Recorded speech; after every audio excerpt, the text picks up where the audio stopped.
To the US now, President-elect Donald Trump says he will increase tariffs on day one of his presidency. Now, in a post on social media, Truth Social, he said this would include 25% on goods from Mexico and Canada until they clamp down on drugs, particularly fentanyl, and migrants crossing the border illegally. The move looking like it would violate a current free trade deal. Trump having also promised a 10% hike on tariffs for China. Joining me now is France 24's Camille Knight from our business desk. Camille, just take me through what exactly do these tariffs actually entail? Well, Trump's love for tariffs is nothing new. It was a recurring feature of his campaign, but it's turned into a much more concrete threat since his posts on social media. Like you mentioned, he's vowed to implement a 25% tariff on all products from Mexico and Canada and to install a 10% levy on goods from China, this on top of additional tariffs.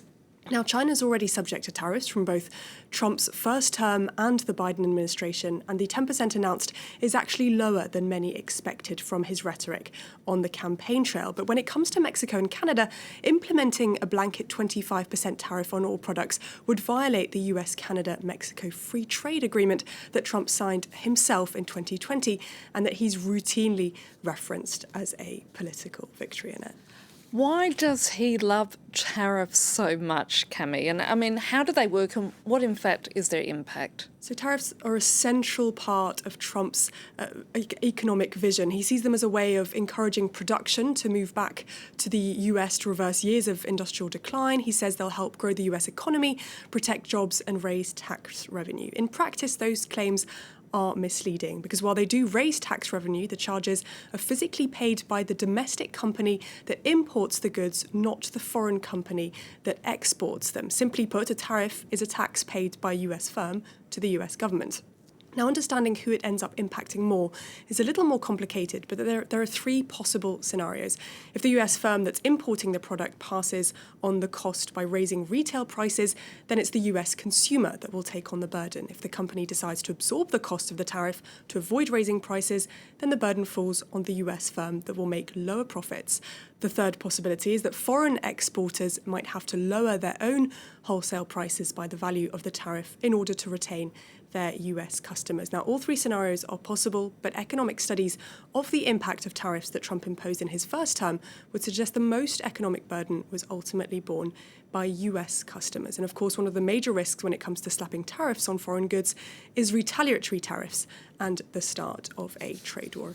So how important are Mexico, Canada and China for US trade? Well, the US is the world's biggest importer, and it's the world's second largest trading nation behind China. According to the USTR, imports from China accounted for more than 16% of all goods coming into the country in 2022. And China, Mexico, and Canada are by far the US's top trading partners. So let's take a look at what the US imports from these countries. The top import from Canada is oil, which reached a record 4.3 million barrels per day in July.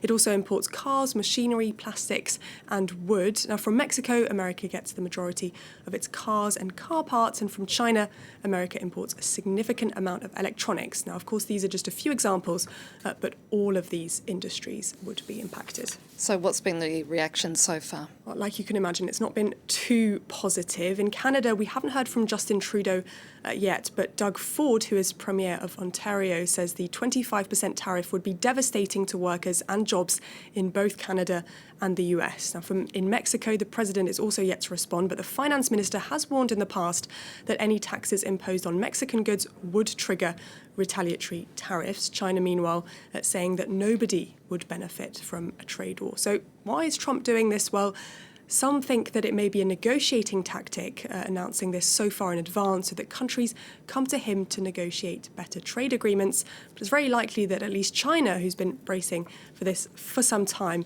is already focusing on finding countermeasures. And I understand the biggest word today, or the most popular word being used on Google search, is indeed the word tariff. Thank you, Camille Knight. That's Camille Knight.